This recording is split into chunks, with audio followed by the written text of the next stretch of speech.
गोष्टीचं नाव आहे चिनू मिनू. गोष्ट लिहिली आहे सुजाता भागवत आणि सुमित पाटील यांनी. खूप पाऊस पडत होता. चिनूला खेळायला बाहेर जायचं होतं. तो पाऊस थांबायची वाट पाहत होता, पण पाऊस काही थांबेना. चिनूला खूप कंटाळा आला होता. इतक्यात कुंडीतल्या झाडावरून आवाज आला, माझ्याशी खेळायला येशील? चिनू दचकला. बघतो तर काय, एक छोटीशी अळी. चिनूने अळीला विचारलं, तुझं नाव काय? मीनू, अळीने उत्तर दिलं. अरे वा, माझं नाव चिनू. चिनू आणि मीनू मज्जा. चिनू आणि मीनूची गट्टी जमली. चिनू शाळेतून आला की मीनू खेळायला जायची. दोघे खूप खेळायचे.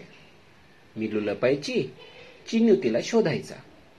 मीनू पळायची, चिनू पकडायला जायचा.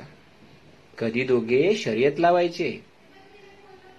एक दिवस चिनू शाळेतून आला, पण मीनू खेळायला आलीच नाही. चिनूने इकडे शोधलं, तिकडे शोधलं, पण मीनू काही सापडेना. तेवढ्यात त्याला एक कोळी दिसला.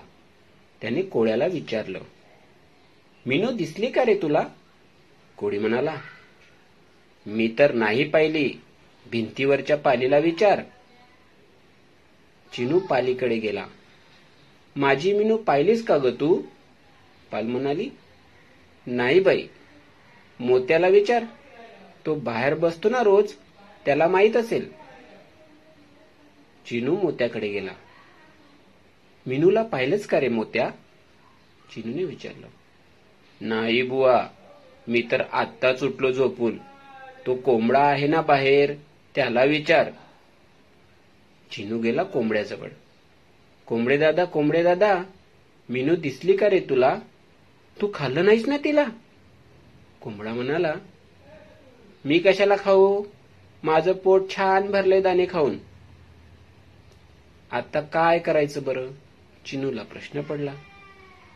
त्याने झाडावरच्या पोपटांना विचारलं, पण त्यांनाही काही माहित नव्हतं. पोपटांनी त्याला बेडकाकडे पाठवलं. बेडूक दादा, मीनू दिसली का रे तुला? चिनूने विचारलं. नाही, आम्ही तर इथेच बसलोय सकाळपासून ऊन खात. चिनूला फार वाईट वाटलं. तो उदास होऊन झाडाखाली बसला. कुंपणाजवळ त्याला मुंग्यांची रांग दिसली. त्याने विचारलं, तुम्ही पाहिलत का मीनूला कुठे?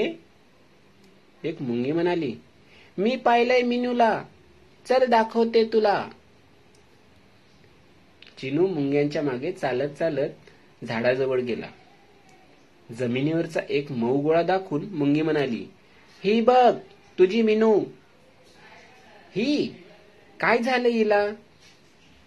मुंगी म्हणाली, अरे ती कोशात गेली आहे, तिचा आता पतंग होणार आहे. तू लक्ष ठेव हा या कोशाकडे. चिनू वेळ मिळेल त्यावेळी कोशाकडे बघत बसायचा. आणि एक दिवस कोशातून खरंच सुंदर पतंग बाहेर आला आणि चिनूच्या खांद्यावर बसला. चिनूने हाक मारली, मीनू, ए मीनू. पतंग काहीच बोलला नाही, पण चिनूला खात्री होती की ती मीनूच आहे, नाहीतर ती चिनूच्या खांद्यावर कशी बसली असती.